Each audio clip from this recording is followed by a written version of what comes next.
Imagine this, you're 23, blissfully engaged to your college sweetheart and planning the wedding of your dreams. Then, a week before the big day, your entire world crumbles. That's what happened to me. My name is Emily, and this is the story of betrayal, heartbreak, and, ultimately, triumph.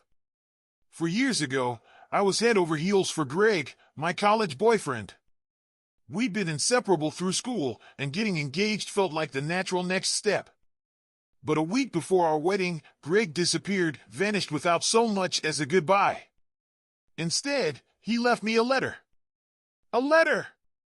In it, he confessed he'd been having an affair with my stepsister Melissa and couldn't marry me. He claimed the universe had led him to his true love, Melissa, and marrying me would have been deceitful. Can you imagine? The audacity! Greg and Melissa eloped, leaving me to pick up the shattered pieces of my heart. His parents, mortified, covered the wedding expenses, but that was little consolation.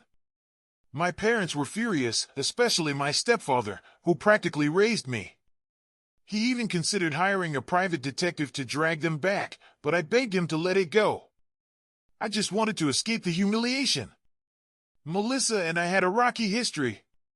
She was my tormentor growing up, a relentless bully who made my school years unbearable. When she wasn't taunting me, she was sneaking out with delinquent friends, spiraling into destructive behavior. Her rebellion reached its peak in high school when she got arrested. That's when my parents finally sent her to rehab. She returned years later, seemingly reformed, and even apologized for the pain she caused. Foolishly, I forgave her. I thought we were rebuilding a relationship. I was wrong. Melissa wormed her way into my life, pretending to be a better person. She even helped with wedding preparations, all while plotting with Greg behind my back. They played their parts perfectly, Greg as the doting fiancé, Melissa as the supportive sister. Not once did I suspect their betrayal. When the truth came out, I was devastated. But the real gut punch? The postcards.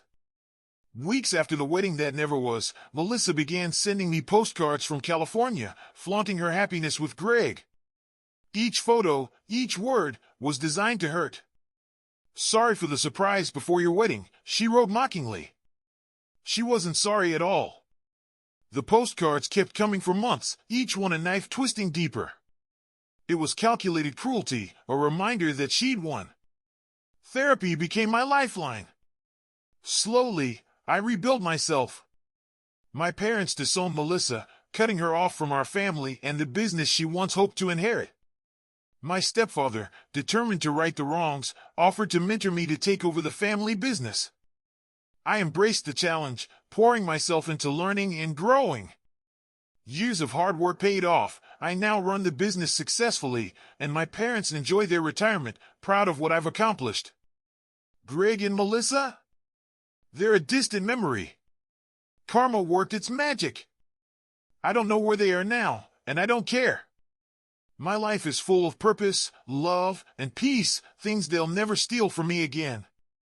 Melissa and Greg's audacity truly left me stunned. Just days ago, they reached out in what can only be described as an act of desperation. It was a quiet weekend afternoon when my doorbell rang incessantly, sending a jolt of urgency through me. Assuming it was the pizza I'd ordered, I strolled to the door without a second thought. But when I opened it, I froze. There stood Melissa, frazzled, worried, and entirely out of place. For a moment, I couldn't process what I was seeing.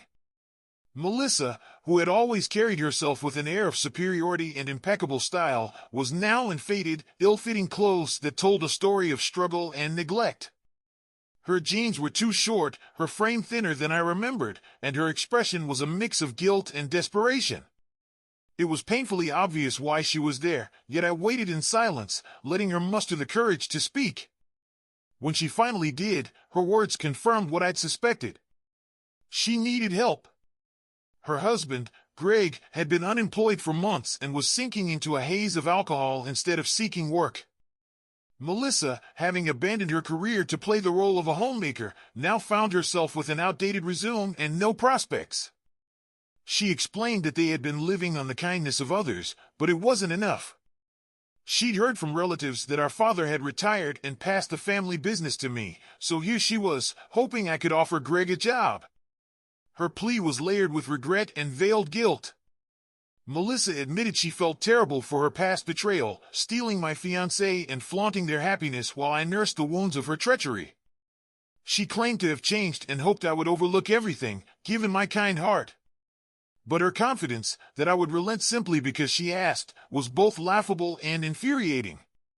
I couldn't hold back a bitter laugh as I told her flatly, "I don't hire cheaters." Then I shut the door in her face. Afterward, I called my parents to recount what had happened. They weren't surprised. Our small town had been buzzing with rumors of Melissa and Greg's return. My father, who had relinquished control of the business to me, was resolute. Melissa's actions had consequences, and he fully supported my decision to refuse her. My mother, ever the voice of reason, reminded me of the years Melissa had spent tormenting me and the calculated cruelty of sending postcards to gloat after running off with Greg. Melissa wasn't done, though. Days later, she stormed into my workplace, creating a spectacle in the lobby. She accused me of stealing the business and vilifying her to secure our parents' favor. Her rant spiraled into a delusional tirade about how she deserved everything I now had. Security had to escort her out, and when she lingered outside, I called the police. She was arrested for trespassing, a minor offense, but the ordeal left me shaken. The relief came when Melissa finally disappeared, likely heading back to California. While I can't find it in me to forgive her, I do pity her. Her choices led her here, and though I could extend a hand, I've chosen not to. Some bridges are best left burned.